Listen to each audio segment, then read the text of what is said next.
Social, if you just think about the word itself, is really us just connecting. It's establishing a relationship and what that looks like. The tools that I used when I was a young salesperson in my 20s, while the tools have changed, the fundamental pieces of making relationships and connecting with other human beings really hasn't changed. Welcome to the Making Sales Social podcast, featuring the top voices in sales, marketing, and business. Join Brynne Tillman and me, Bob Woods, as we each bring you the best tips and strategies our guests are teaching their clients, so you can leverage them for your own virtual and social selling.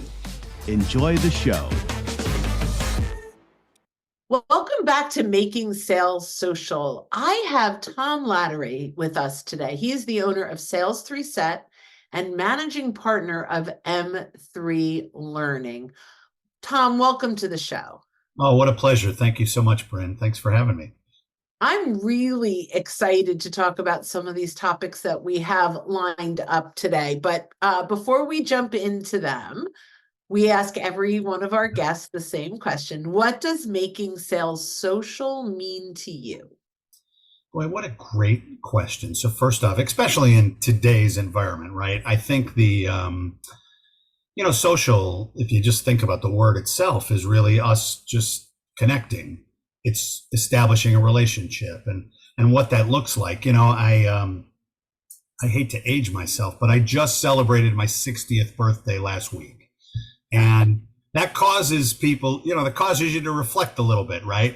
What I think is so fascinating to me is the tools that I used when I was a young salesperson in my 20s.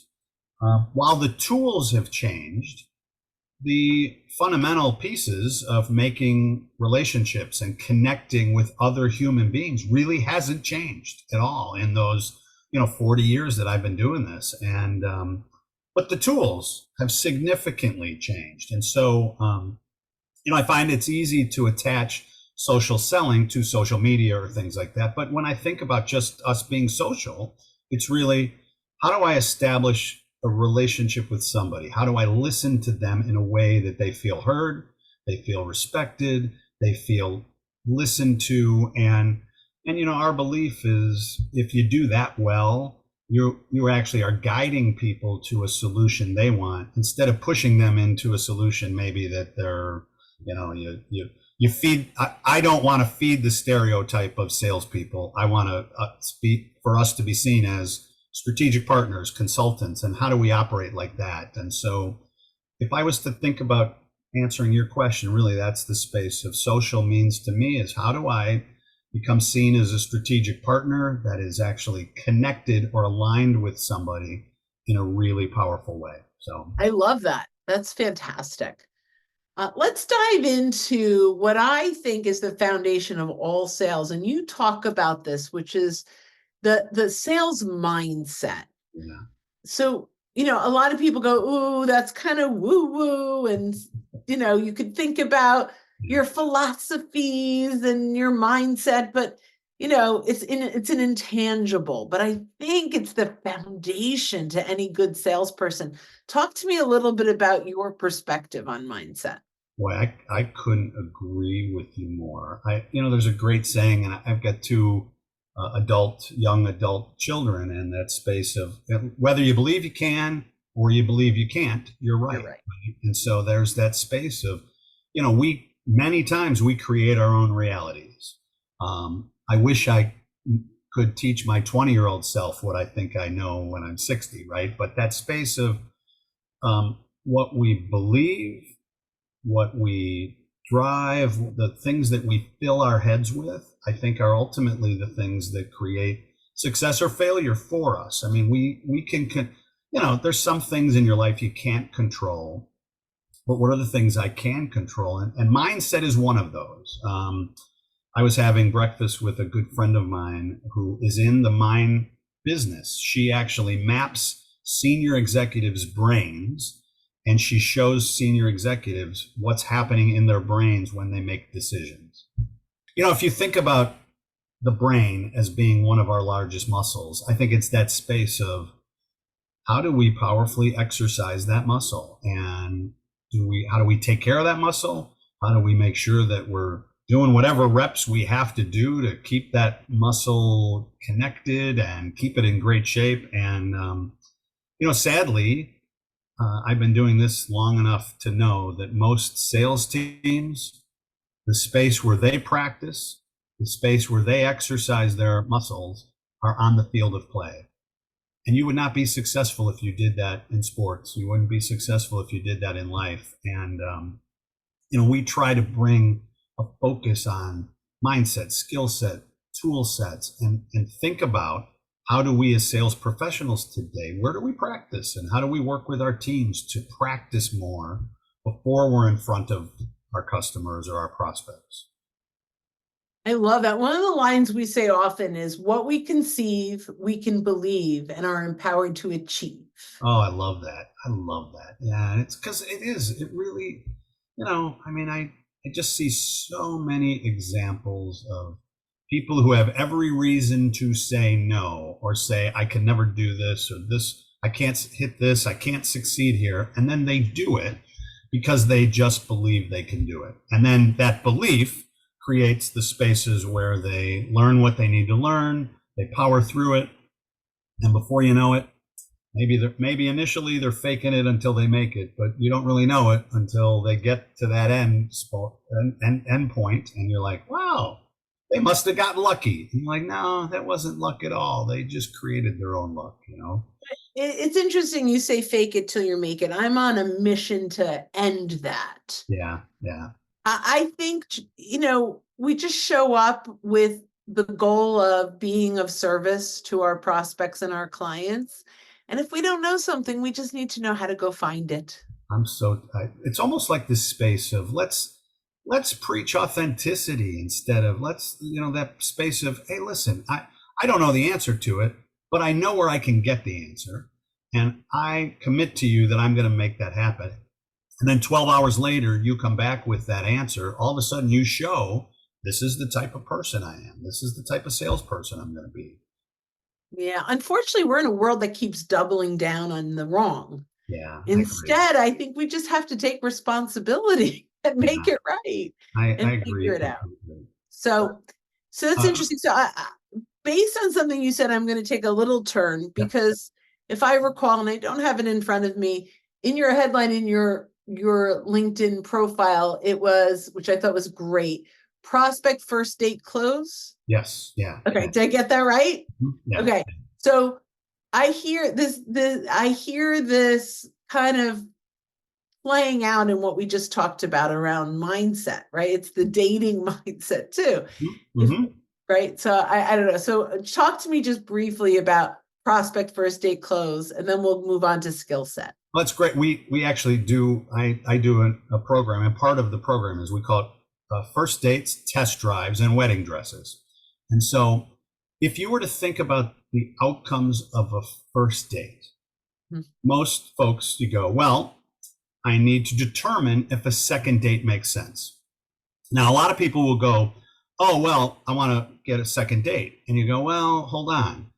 Maybe you're not compatible. And so the real outcome is, how do I find out everything I can about the other person to determine if a second date makes sense for both of us, right? And then the only way to achieve that objective is I have to learn everything I can about the other person. So if I started a first date by saying, hey, Brynne, how you doing? Boy, it's so great. Thanks so much for coming to Cafe Latouret. I've been on a lot of dates. I've dated a lot of women in my lifetime. And I know that there's 4 things you're looking for. You're looking for a guy who's got it up here in his head. You're looking for a guy who's here, emotionally connected. You're looking for a guy who's physically fit. You're looking for a guy who's financially secure. So let me spend the next 45 minutes showing you all of my transcripts and my grammar school, high school, my Wordle scores. Oh my gosh, I'm killing it on Wordle, right? And then physically fit. You only got to look at Body by McRib here to know that I take care of this temple, whatever, and bring out the statues. And typically, if we're doing this in a program, I'll go whole in 10 minutes of just stupid, crazy stuff, right? And the question I ask, how successful was I? And of course, everybody's like, oh my gosh, you're You're not even going to make it to appetizer. You know, the safety call is going to come on. But then I challenge most salespeople. I go, great. This is a crazy example, but show me your introductory slide deck. And it's most the same of thing. us, it's the same thing. Let me tell you how many years we've been in business. Here's our executive team. Here's We've what dated people just like you. exactly. And there's a map slide. Everybody's got a map slide. Here's all our locations. It's gorgeous, For all right? the restaurants I've taken women out to. Exactly. Right? We would never do that in a personal relationship, but we start business relationships all the time like that. Genius. Love it. And so it's just so tangible. You go, I get it. Right. I get it. So let's move into skill set, Yeah. which I actually think is the most teachable in Yes. sales. Yeah. Yeah. You agree with that? Oh, I agree. And I think what's interesting, Brynne, is, you know, you'll hear this, oh, salespeople are born. And as I've learned just in myself, I've seen just the spaces where my strengths are definitely seen as a weakness, depending on who I'm talking to, right? And my awareness of that and saying, okay, what are the skill sets I can develop to communicate more effectively, more efficiently with somebody who maybe isn't wired the way that I'm wired, right? And those, I've found that those are skills that I've actually been able to acquire as long as I've focused on learning them, right? As long as I shifted my mindset to go, okay, that's something I've got to get better at. And way too many people go, nope, well, maybe the client should listen to me. Maybe they should read I don't understand why they're not answering my emails or they didn't answer my phone calls, you know. You know, it's funny, the line that I hear a lot from our new clients are, if they only understood how much value I could bring to them. Right. So I said, stop telling them how much value you can bring to them and bring them value. Bring them value, right? You earn the right to get the call. Yeah, right. Or do a better job of understanding what their definition of value is, right? Bingo. That's Yeah. it. And so don't assume, you know, we walk into that conversation assuming that, oh, because it worked here or because it was good here, they're going to love that. But no, really, the only person who knows what's important to them from a value standpoint is that other person across the desk or over the phone, right? And so our job is, how do we find that out? How do we ask great questions? How do we uncover that information? But it's a skill set. It's definitely, I don't think most of us are raised like that. And in fact, if you were to look at onboarding of most salespeople, their first 2 or 3 weeks are, oh, let me show you why we're great. Let me show you what we do. Let me show. And so we've been taught all this great stuff about the company we work for, and we just want to share that with people. So we're doing our best. We just don't know that it's like, take a deep breath. Let me ask you a question or two. You know? Yeah, I think that's so spot on. Instead of sharing the content we want them to know about, share the content they want to consume. Yeah. Let's start from there. And really, value, to your point, value is in the eye of the consumer. Yeah. Brynne, have you ever had, and I know this has happened to me, I'm sure it's happened to you, where you'll watch a salesperson deliver a presentation and, oh, let me show you this and let me show you this. And the client looks at and, oh, wow, tell me more about that. Yeah, I'll get back to that. But let me show you these other 5 things. And you're like, oh, stop it. Stop it. They told you what was important to them. Dive into that, really. But you had an agenda. Yeah, exactly. Right. Right. You don't get paid for following the agenda. Exactly.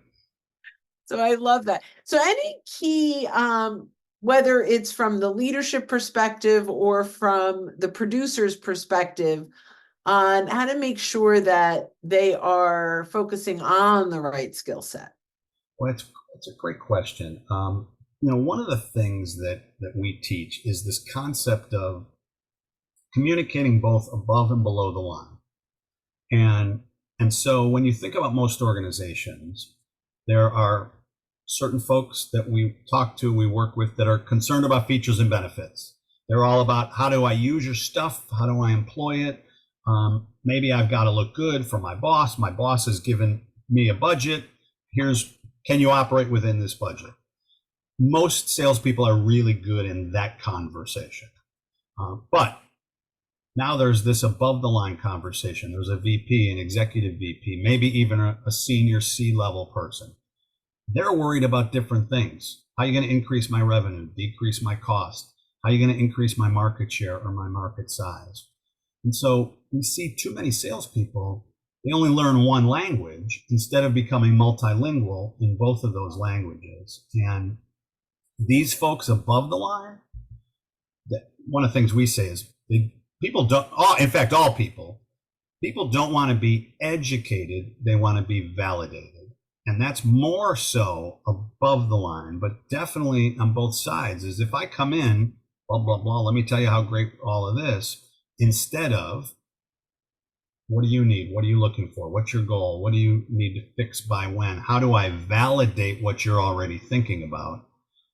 Our belief is that's a skill set that if you can understand validation, if you can hear the client say that, speak it, that's where the energy is, that's where the client's energy is, and that's you're now just along for the ride. You become a consultant or a strategic partner that just guides them to a better solution.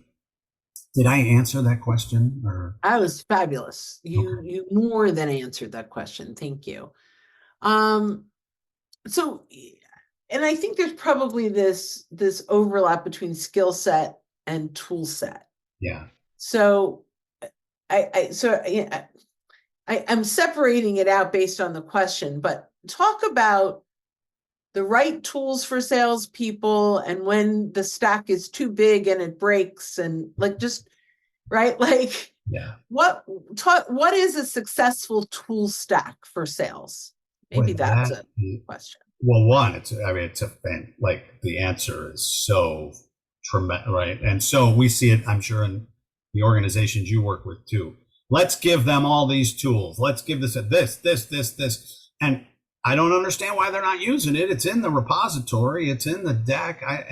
And salespeople will use one or two that they trust, and there's a space. So, the first thing is, I think most salespeople will use the tools that work for them.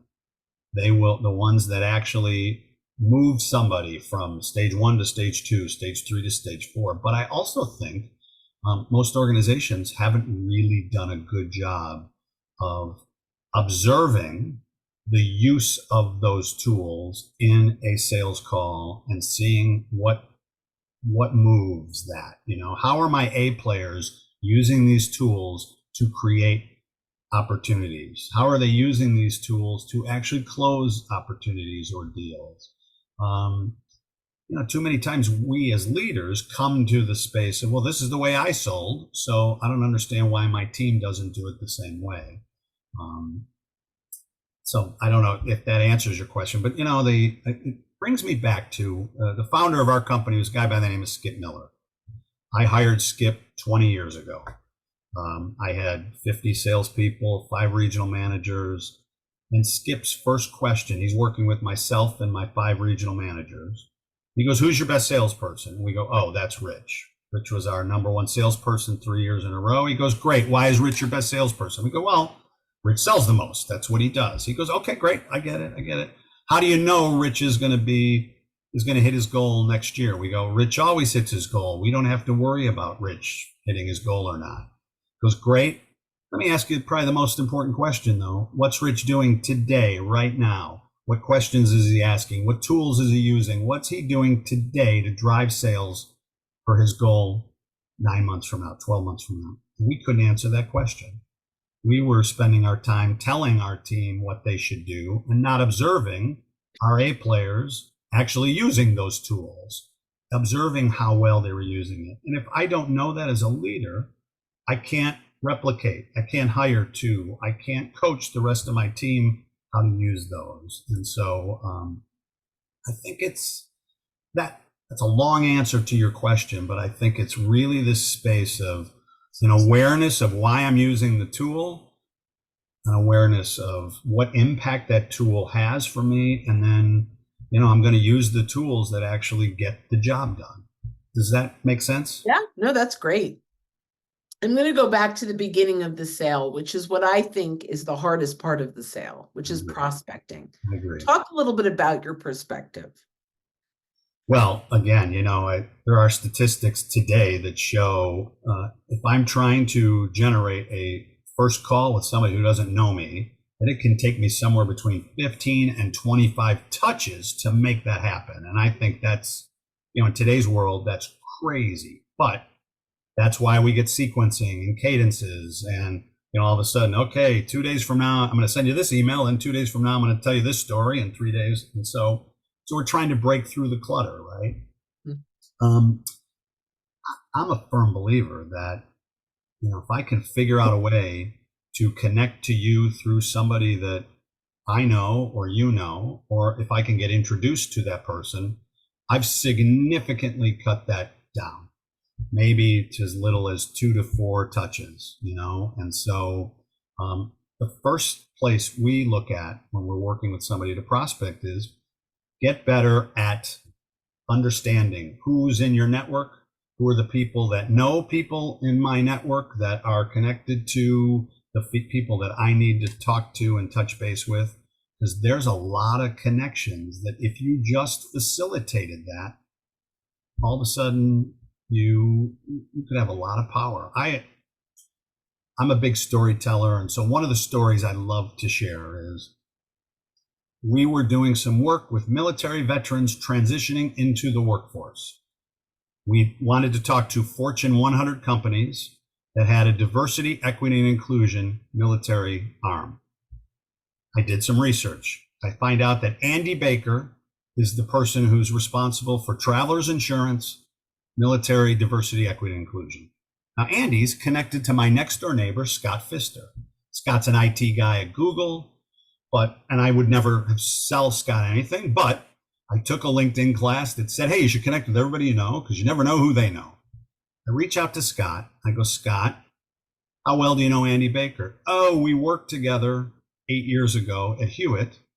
He's a great guy. I said, hey, I'm going to reach out to him. I don't even know if you know what I'm doing, but here's what I do. Do you mind if I use your name? He goes, no, in fact, tell him that I still think he's a weak hitting third baseman. We played on the same softball team.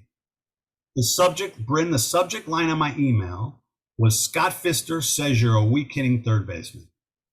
Question I ask salespeople is, how long do you think it took me to have a cup of coffee with Andy Baker? He replied within an hour. We had coffee 2 days. Now, how long would it have taken me to have a cup of coffee with Andy Baker if I didn't know that him and Scott played softball together? I think that's the space for salespeople. Powerful value is, how do I take a look at how I get in front of, how do I get connected to, how do I get people in my network to help me make that happen? Does that make sense? More than makes sense. We call it mapping out your social proximity. I love it. Yeah. Right. So who do you know that knows who you want to know? And how do you leverage those relationships to start trust-based conversations without being salesy? Love it. Yeah. So on LinkedIn, you can do that. Yeah. You have the ability to search and filter your connections to see who it is that knows who you're looking to have a conversation with. So you can scale what you're recommending. And yeah, absolutely. Very, I'm very blown away. I still talk to salespeople who are like, I don't know if should I be on LinkedIn? I'm like, oh my gosh. It's a tool, a free tool that lets you map these types of conversations. Yeah. Yeah, it's absolutely amazing. Well, I have very much enjoyed this program. This is great. Thank you, Brynne. You've brought a lot of insights to our audience. I have 2 more questions. The second to last question is, what question did I not ask you that I should have? I thought we had a really great, robust conversation. I don't know if I would have. We could have spent you and I can tell we could have talked for another hour and a half. So that, yeah. Yeah. Well, then I will ask the last question, which is, how can people get a hold of you?